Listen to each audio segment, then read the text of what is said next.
Bom dia, graças a Deus. Eu estava ali, confesso para os irmãos, sentado e falando assim, será que eu vou falar bonito assim que nem eles? Porque na igreja onde eu congrego, meu pastor fala assim muito calmo, muito tranquilo. Eu já sou mais agitado. Eu brinco, até digo que eu gostaria de ser coach, mas eu sou do mundo. Eu sou do cristão. Anos, agora em dezembro faço 19 anos de casado. Um dia, quando eu tiver uma oportunidade, eu conto o meu testemunho, né?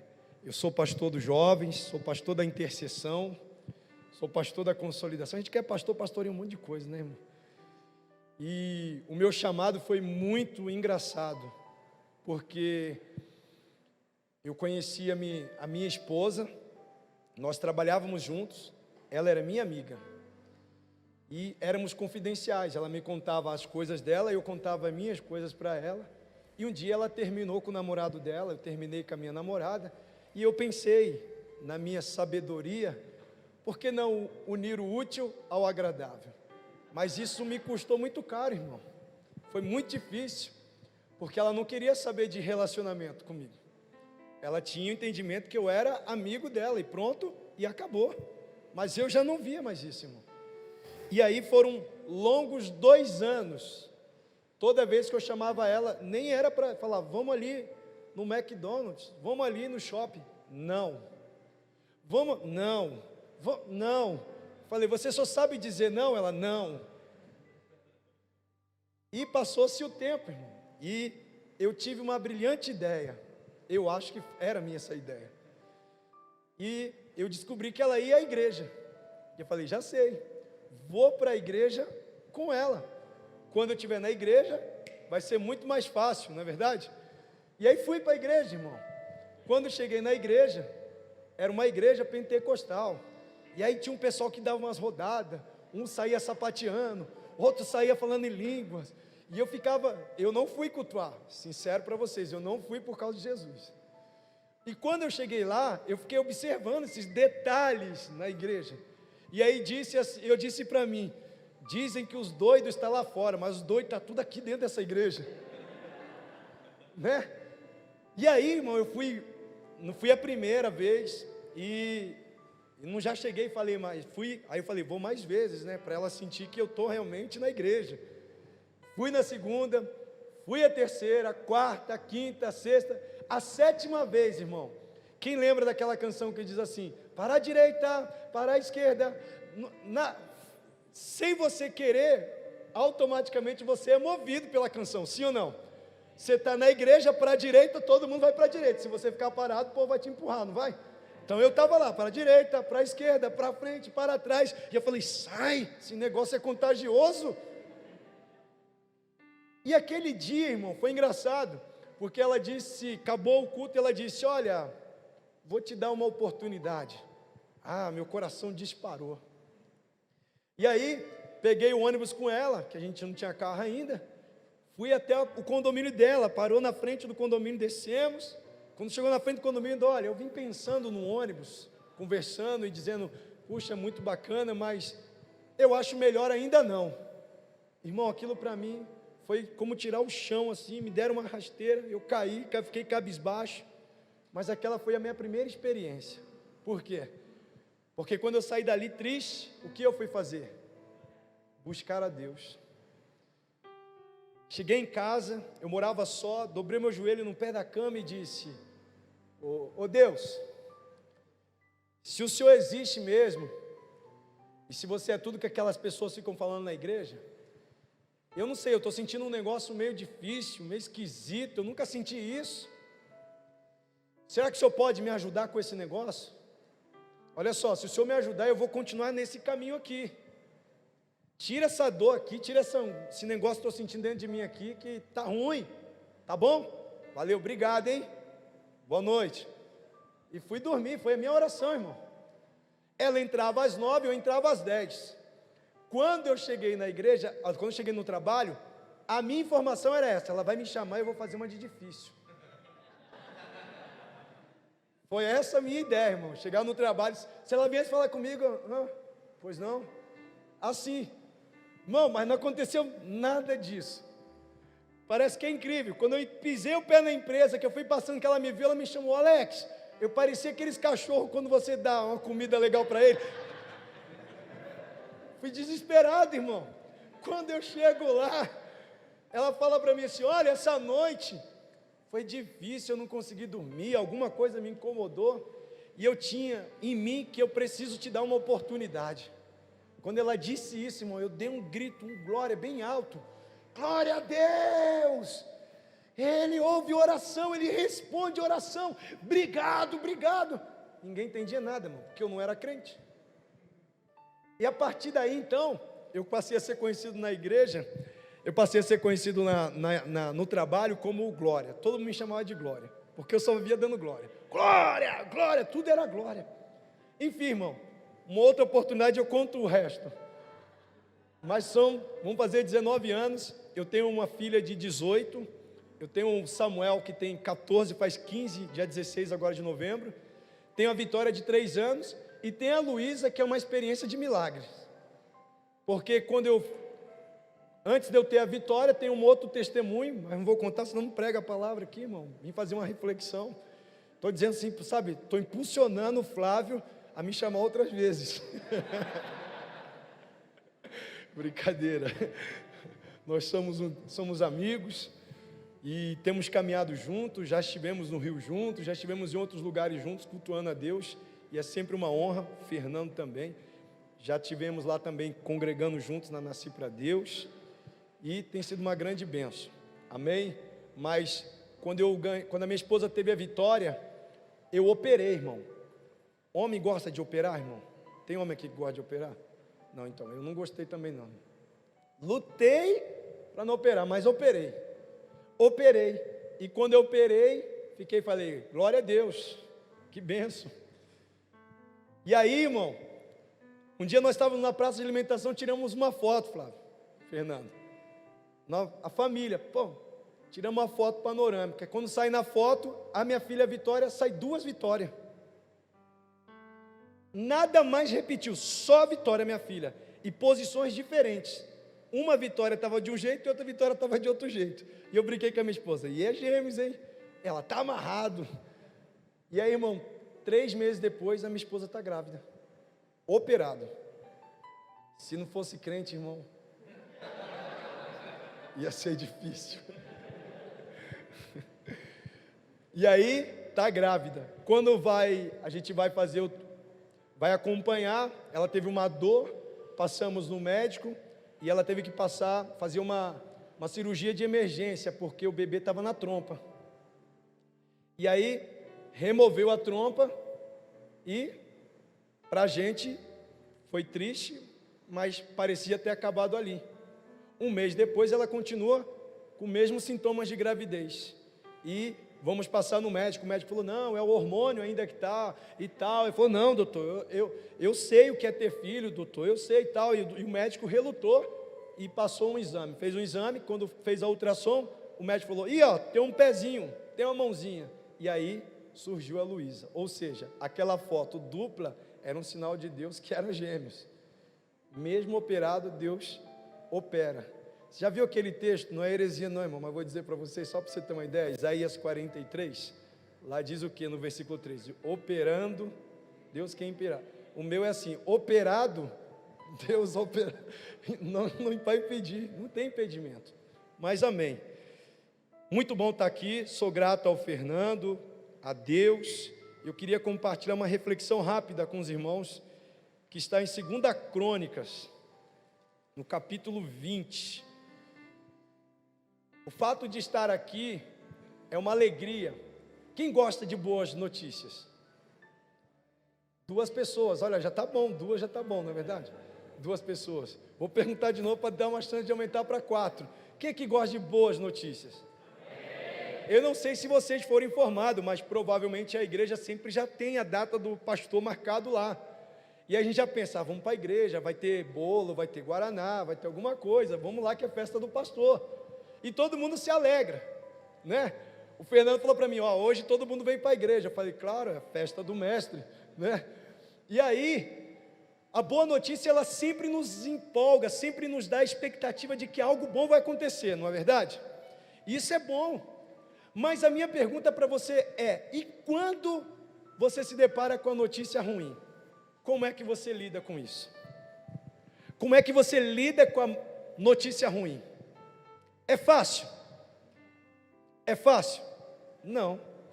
Então eu queria fazer uma reflexão rápida com vocês e falar sobre isso. Como é que esse rei lidou com esse tempo de notícias ruins? Nós sabemos que estamos ainda profetizando e crendo que essa pandemia já está chegando ao final, mas foram tempos difíceis para algumas pessoas. Para outras pessoas foi difícil, mas acabou se revelando algo da parte de Deus na vida dessas pessoas. E a pandemia, ela revelou muitas coisas. Ela revelou quem mesmo estava alicerçado em Deus e revelou quem não estava alicerçado em Deus. Para isso serviu a pandemia também. Então eu quero ler com vocês o versículo 1 ao 3, capítulo 20 de 2 Crônicas. A minha versão diz assim: depois disso, os moabitas, os amonitas, com alguns dos meunitas, entraram em guerra contra Josafá. Então informaram a Josafá: um exército enorme vem contra ti de Edom, do outro lado do Mar Morto. Já está em Azazon Tamar, isto é, Engedi. Versículo 3: alarmado, Josafá decidiu consultar o Senhor e proclamou um jejum em todo o reino de Judá. Veja, a minha versão fala alarmado, mas vão ter algumas versões que vai dizer que ele teve medo. Outros vão dizer que ele ficou atemorizado. Quando li esse texto, me lembrei de um episódio na minha vida. Ainda jovem, eu ainda me considero jovem, mas ainda era mais jovem. E aí, nós jogávamos bola na rua, na comunidade lá jogávamos bola na rua. E quando acabamos de jogar a bola, tinha uma escada bem grandona que subia para a rua de cima. E nós ficamos todos sentados naquela rua, naquela escada. E de repente, um carro veio, freou de frente à escada, abriu as duas portas e dois caras desceram armados. E aqueles caras só chamavam um nome. E a gente e foi falando o nome do cidadão. E naquilo, irmão, eu sabia que o cidadão que eles procuravam estava atrás de mim. E eu não conseguia nem olhar para trás, porque eu estava com medo. E eu não conseguia nem me movimentar. A única coisa que eu consegui fazer, irmão, foi levantar do degrau que eu estava e fiquei estagnado. Sabe qual é a maior dificuldade de um cristão? É quando ele tem uma notícia ruim e ele fica estagnado. Ele fica paralisado. O medo de ele não é um mal, mas ele serve também para nos alertar de algumas coisas na nossa vida. Josafá, quando tem a notícia dizendo que um exército vem contra ele, eu acredito que a primeira coisa que ele imagina e a primeira coisa que ele pensa é lembrar do exército dele. Qual a quantidade que ele tem? Quem são as pessoas que ele tem? Os armamentos bélicos que ele tem. Ele já fez uma autoanálise, e muitas vezes é assim que nós fazemos, uma autoanálise. Olhamos para a mensagem, para a notícia ruim e fazemos uma análise, examinamos a nossa vida e vê como é que vamos lidar com isso tudo. Como é que eu vou lidar com isso? O que eu vou fazer? No tempo de pandemia, talvez alguns pastores olharam e disseram: e agora? Alguns olharam para a questão do dízimo, da oferta. Talvez essas pessoas que olharam para dízimo e oferta, se preocuparam com isso, se paralisaram. A gente sabe que algumas igrejas fecharam. A gente sabe que muitas pessoas tiveram dificuldades. Mas eu tenho uma boa notícia para dizer para você. Sabe, os que esperam no Senhor sempre serão renovados. Deixa eu aproveitar e liberar essa palavra para a sua vida. Você que caminhou até aqui, ei, descansa o teu coração, porque Isaías 40:31 diz que os que esperam no Senhor renovarão as suas forças como asa, e como águias voarão, correrão, não se cansarão, não se fadigarão. Ei, o Senhor tem um renovo dele para você esta manhã, nesse lugar, está te levantando e dizendo: eu sou contigo. Eu sei que você está de máscara, mas se você puder, pelo menos aponta para alguém e diz assim: ei, essa mensagem ruim não vai te paralisar. Olhe para Josafá. Ei, gente, eu não estou falando de pastor Alex, eu estou falando de um rei conceituado, um rei que os antigos olhavam para ele e via ele como referência. Josafá teve suas contribuições com o reino, mas a Bíblia diz que ele teve medo. Mas quando você olha para a sua Bíblia, você vai ver que Josafá paralisou, sim ou não? Josafá paralisou, sim ou não? Não, não. Acompanha comigo o texto, versículo 3. Ele tem a notícia, e a Bíblia diz que ele ficou alarmado, certo? No meu texto tem uma vírgula, alarmado, vírgula. E aí, Josafá agora tem uma atitude. Josafá agora tem uma decisão a tomar. Ele não ouviu a notícia, um diagnóstico e disse, acabou, agora vamos todos ficar aqui e morrer. Não. Josafá não viu as suas contas atrasadas e disse, parou, acabou minha vida. Não. Josafá não viu a porta de emprego fechar e disse, não tem mais jeito, vou ficar aqui paralisado. Não. Josafá tem uma atitude decisiva na sua vida, e essa manhã o Senhor, Ele quer falar comigo e contigo dizendo, meio em meio à circunstância, tenha uma atitude decisiva para a sua vida. O que é que ele faz? A Bíblia diz que ele vai fazer o quê? Vou ler para você. Ele decidiu consultar o Senhor. Algumas versões vão dizer que ele foi buscar a Deus. Isaías 55:6 diz, buscai enquanto se pode achar, invocai enquanto está perto. Sabe qual é a maior dificuldade que temos como igreja? É que só vamos buscar a Deus, na maioria das vezes, quando estamos enfrentando dificuldade. E deixa eu dizer algo para você, o maior interessado em que nós busquemos a Ele é o próprio Deus. Pastor, então me prova, me dá base bíblica para isso. Jeremias 33, verso 3, ele diz o quê? Clama a mim, e eu responder-te-ei, anunciar-te-ei coisas grandes e firmes que tu não conheces. Pastor, mas isso ainda é pouco, então vamos. Jeremias 29, verso 12, ele diz, invocareis a mim, orareis a mim, e eu vos ouvirei. Versículo 13, buscar-me-eis e me achareis, quando me buscardes de todo o vosso coração, então serei achado de vós. O maior interessado que busque a Ele, é Ele mesmo. Salmos 91, verso 15, quando eles me chamarem, no meio da aflição estarei com eles, eu os livrarei, e por recompensa lhe darei longos dias de vida. Esta manhã o Senhor está dizendo, o segredo para você vencer a má notícia, é buscar a minha face, é buscar a minha presença, é sentir a minha manifestação.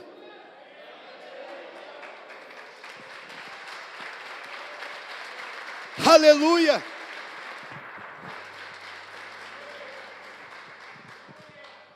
Ele não paralisa, ele avança. Será que profeticamente, irmão, eu não vi os pastores fazendo isso aqui, mas eu vou fazer, irmão. Ele falou para mim ficar à vontade, estava liberado. Mas aponta para alguém e diga assim, chegou o tempo de você avançar. Irmãos, fala a verdade, se você estivesse no lugar do irmão que você profetizou, você ia avançar? Que você falou tão sem graça, irmão, assim que ele falou. Acho que não é para avançar não. Irmão, aqui você está na casa de Deus. Você tem liberdade do Espírito. Então quando você olhar para o irmão, seja profeta. Diga para ele assim, acabou, irmão. Chegou o tempo de você avançar em nome de Jesus. Ó, só aquele lado acreditou, esse não acreditou não. Ele vai buscar a Deus. E aí a informação da Bíblia é que ele faz o quê? Que ele vai buscar com jejum e oração. Ele se propõe a buscar a Deus com jejum e oração. Ele reúne todo o povo para buscar a Deus. No versículo 6 em diante, não vou ler para você, mas vou ler só o versículo 12. Do 6 em diante é a oração que ele faz. E dentro da oração de Josafá, você vai perceber os atributos que Deus tem. Porque ele começa a falar a oração para ele, não é assim: Deus, estou precisando de dinheiro, Deus, estou precisando de ajuda. Não, ele primeiro começa dizendo os atributos de Deus. Eu sei que o Senhor é Deus, eu sei que o Senhor é grande, eu sei que nada é impossível para ti, eu sei que o resultado está em ti, na busca ao Senhor, numa entrega verdadeira ao Senhor. Ele começa dizendo isso, e fato, o que me chama a atenção, versículo 12, irmão, é quando ele diz assim: ó nosso Deus, não irás tu julgá-los? Depois que ele fala de todos os atributos, ele vai perguntar para Deus: você não vai julgar eles? O Senhor não vai parar esse exército? Ei, ele podia aqui abrir um precedente e dizer: Deus, o Senhor se esqueceu de mim, Deus, o Senhor não está me vendo. Mas não, perceba a continuidade do texto. Ele diz: pois não temos força para enfrentar esse exército imenso que vem nos atacar. Ele reconhece a limitação dele. Ele diz: Senhor, não vamos conseguir. Sem o Senhor não vamos conseguir. Quantos lembram quando Deus disse que ia enviar um anjo para caminhar com Moisés? E Moisés chega diante de Deus e disse: olha, se for para ir com anjo, nós não vamos não. Porque o que o povo vai dizer quando chegarmos lá? O Deus de vocês abandonou vocês, vocês chegaram com anjo. Nós só vamos sair daqui se for com o Senhor presente. Era mais ou menos isso que Josafá estava dizendo. Deixa eu dizer uma coisa para você, irmão.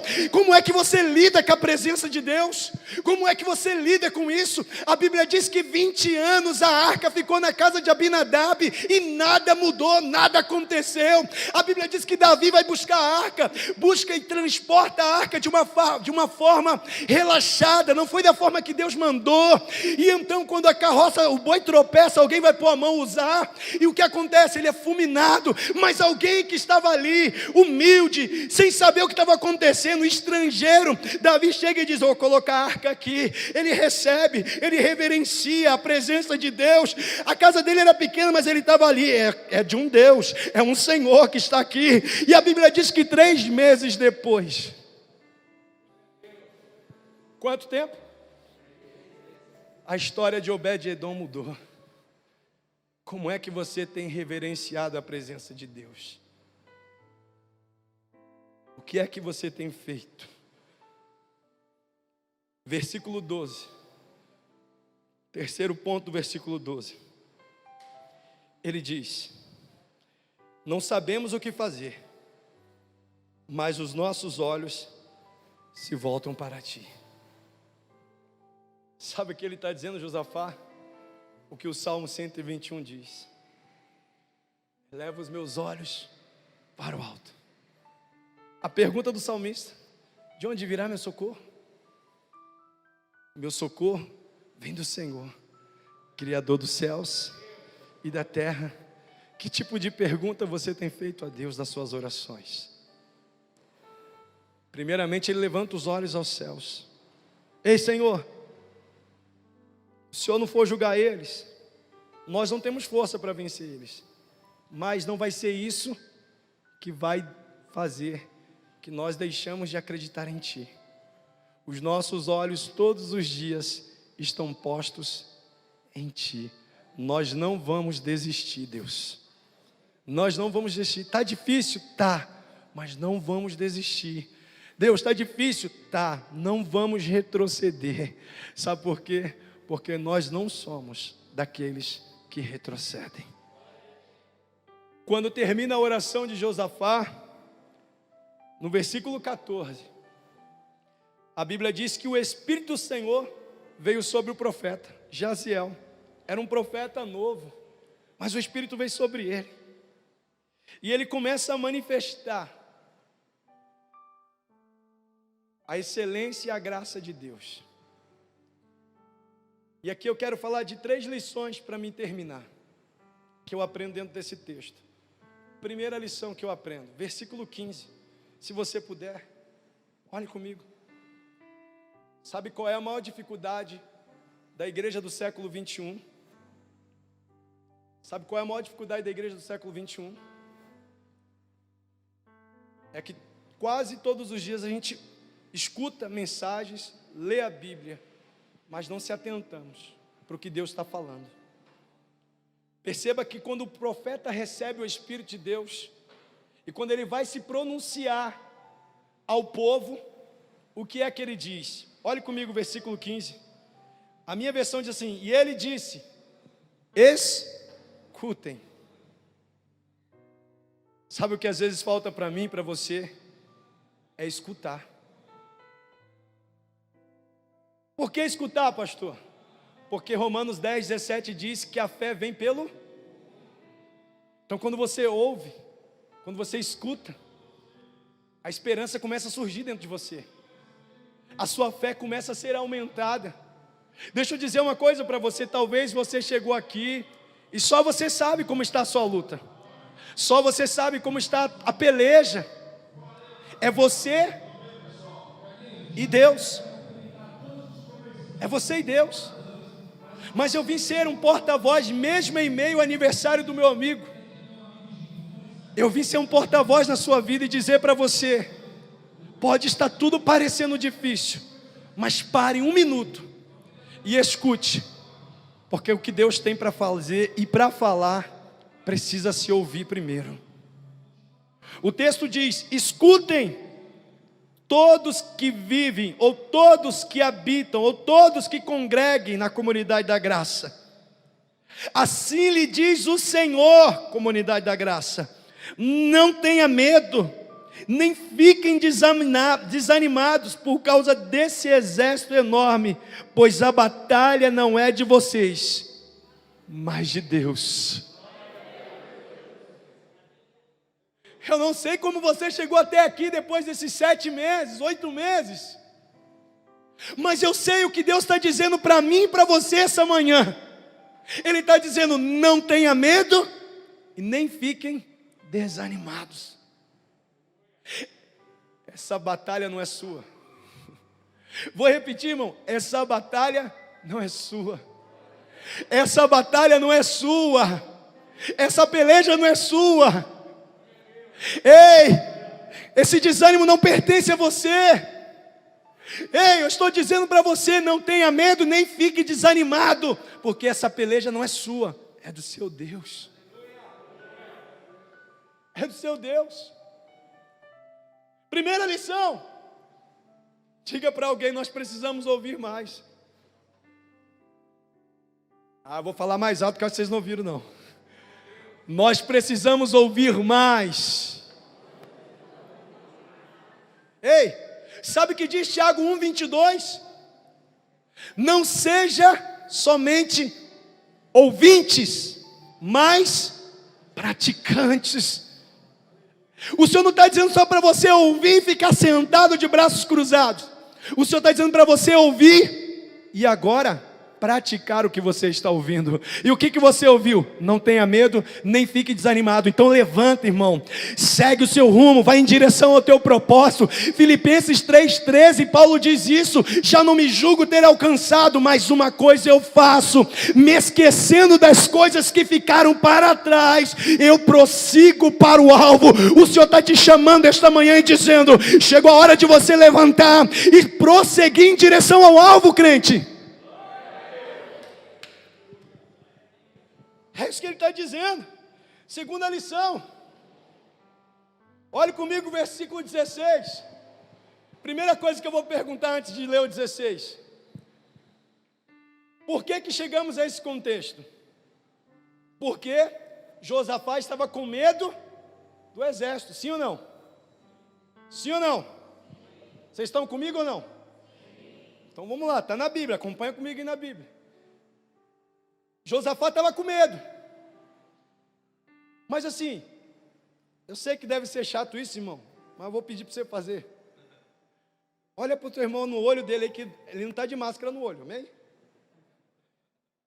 E diga para ele, você olha para ele e diz para ele assim, ó. Diz para ele dessa seguinte forma: quando você estiver com medo, fala, quando você estiver com medo, e você orar a Deus, Deus não vai tirar o teu problema. Vamos repetir de novo. Quando você estiver com medo e orar a Deus, Deus não vai tirar o seu problema, mas Ele vai te ensinar você lidar com os seus problemas. Amém? Deus não tirou o problema de Josafá. Pelo contrário, ele fez o quê? Ensinou Josafá como ele tinha que lidar com os problemas. E aí olha aqui o versículo 16. Olha o que Deus diz para ele: amanhã vocês vão para casa descansar. É isso? Amanhã vocês cruzam os braços que eu vou resolver tudo. Foi assim? Não. Deus disse para eles o quê? Desçam. Deus falou: vai lá enfrentar o seu gigante. Sabe o que a gente precisa entender, crente? É que os nossos problemas só vão ser vencidos quando decidirmos enfrentar eles. Como Davi, ele não foi lá, 40 dias o gigante estava gritando: tem homem aí? Tem homem aí? E ninguém se manifestava. E de repente um pequeno jovem vem e diz: quem é esse incircunciso que afronta o Deus de Israel? Deixa eu dizer, aproveitar, abrir um parênteses e dizer para você, irmão: toda vez que surgir um grande problema na sua vida, é uma oportunidade de você avançar para grandes lugares da sua vida. Vou repetir de novo: toda vez que aparecer um grande problema, é oportunidade de você crescer, avançar em direção a grandes pontos da sua vida. Como assim, pastor? Quem conhecia Davi? Ninguém. Mas ele decidiu fazer o quê? Lutar. Sabe o que ele faz, irmão? Ele não olha para o problema, Fernando. Ele é muito grande. Não. Olha a conversa de Davi, pastor. Davi chega e pergunta: o que é que vão dar para quem matar esse gigante? Aí alguém diz: vai dar filha do rei, não vai pagar mais impostos, vai ficar isento. Falou: topa esse negócio. O que precisa fazer? Vai ali, conversa com ele. Foi lá, quis dar uma armadura para ele, irmão. O que é dos outros não serve para você. Davi vai lá, pega umas pedras na beira do rio, lavada. Você acha que ele tinha força suficiente para derrubar o gigante numa pedrada? Não, irmão. Foi isso que Deus disse para Josafá aqui no versículo 15: não tenha medo nem fique desanimado, porque eu vou pelejar por você nessa batalha. Quando ele pegou a pedra, ele tinha uma decisão: eu vou derrubar esse gigante. E Deus disse: eu vou derrubar contigo junto. Quando você tem iniciativa, Deus diz: eu estou contigo nessa parada. O que é? Vamos orar para aquela porta abrir? Eu estou contigo, eu vou abrir aquela porta da multinacional. Qual é o teu problema? Eu preciso de uma cura. Deus fala: eu vou contigo, porque a palavra diz em Provérbios 16:1 que as preparações do coração é do homem, e a última palavra é de Deus. E a última palavra está sendo lançada hoje, dizendo: você vai se levantar, você vai se levantar. A manifestação dele vai vir sobre a tua vida.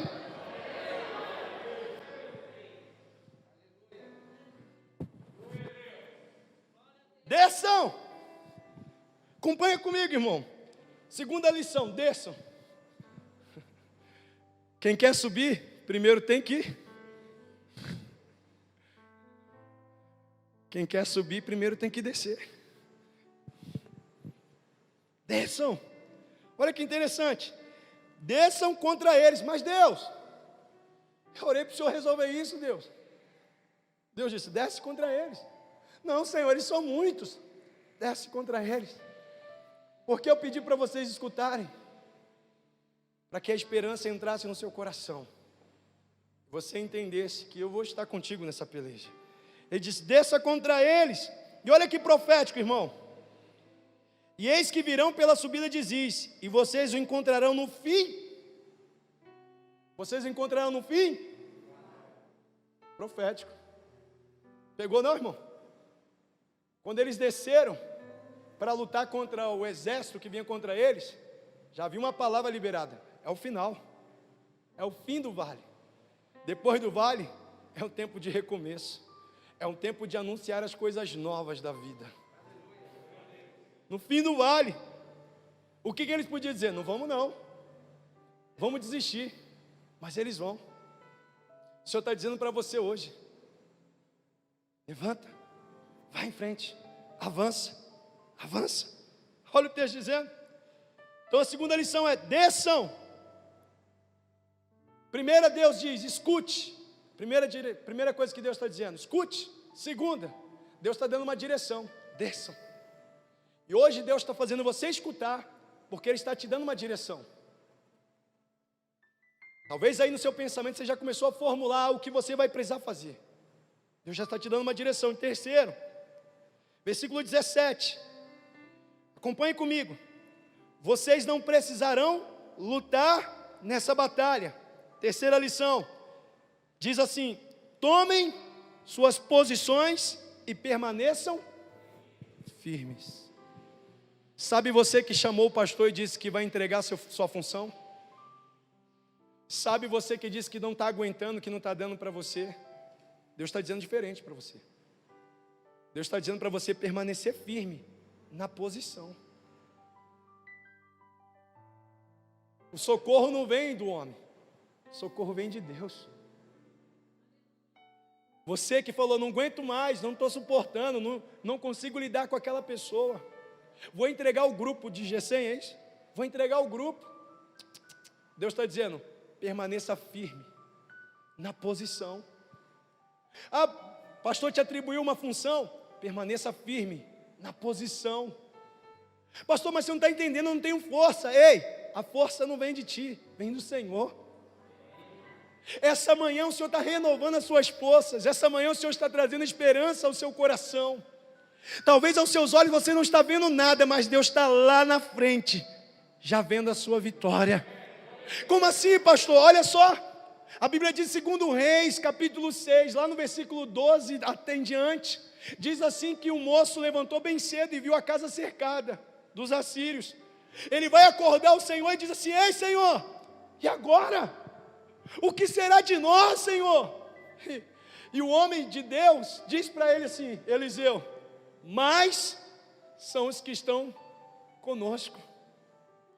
E a Bíblia diz que ele vai orar, e a Bíblia diz que Eliseu levanta os olhos para o alto e diz: Senhor, só essa vez, abre os olhos desse moço para que ele possa ver. Porque até então ele só viu o quê? Que estava cercado pelo exército da Síria.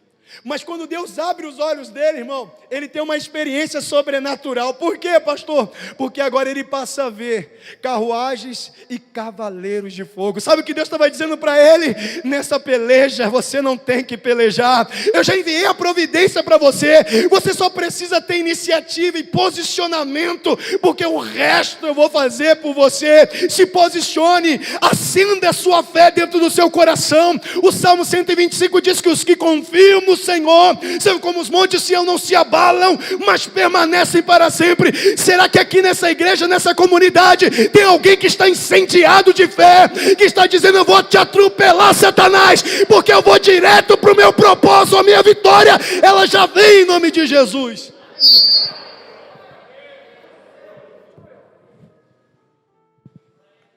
Amém? Deixa eu dar uma respirada, senão eu fico meio doido assim, gritando, né, irmão? Deixa eu voltar, senão o pastor não me chama mais. Deixa eu falar bonito que nem ele, assim, bem tranquilo. Nós vamos terminar. Mas se você puder, irmão, coloca só o dedo assim na pessoa, assim do lado assim, ó. Só o dedo. Isso. E profetiza. Você crê que no seu dedo tem poder? Porque faz parte do corpo. E tudo que faz parte do corpo está empoderado. Amém? Então coloca, deixa seu dedo assim, ó. Diz assim para essa pessoa assim: escutou a direção de Deus? Fica na posição. Porque o que você precisa, você vai alcançar. Mas na posição que Deus te chamou para você fazer. Agora dá um grito aí, irmão, para ele, diz assim: escutou? Profeticamente agora ele escutou. Amém? Caminhando para o final. Perceba que eles agora receberam a instrução. Agora precisa da prática, sim ou não? Eles escutaram, tem a direção, tem a formalização do conselho. E agora eles precisam agir. E aí o texto vai dizer que eles vão agir. Como, pastor, que eles agem? Olhe comigo. Versículo 18. ele diz assim: e Josafá prostrou-se, rosto em terra, e todo o povo de Judá e de Jerusalém prostrou-se em adoração perante o Senhor. Quando eu olhei esse versículo, logo me veio a primeira epístola de Pedro, 5, 6. Quando ele diz: humilhai-vos debaixo da potente mão do Senhor, e ao seu tempo ele vos exaltará. Eu olhei para esse texto e falei: meu Deus, é aqui o segredo. Porque tem gente que acha que o segredo é murmurar, é reclamar. Lá, o pastor nem está nem me vendo, estou fazendo, estou aqui desde cedo, o pastor nem me viu.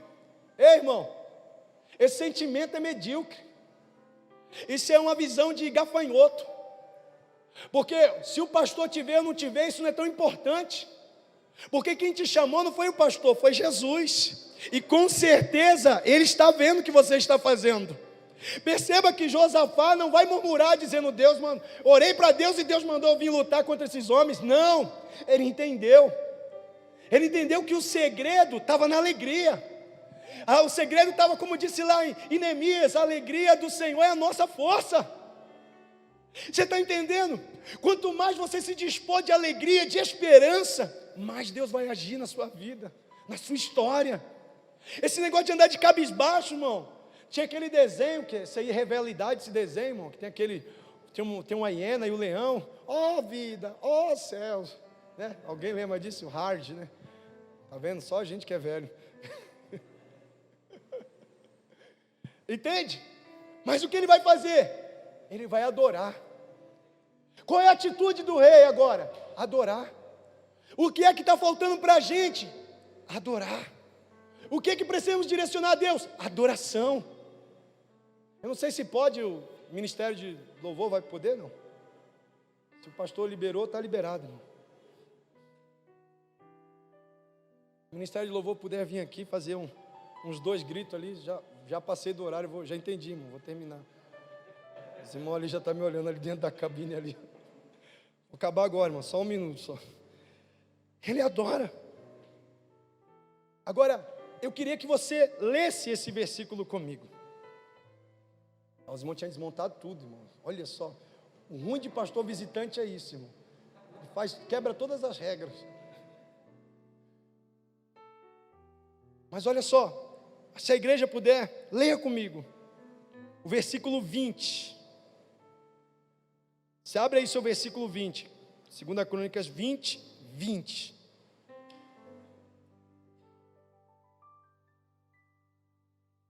Vamos lá, vamos ler junto no 3. Amém? Vamos ler junto no 3? Então vai lá, 3.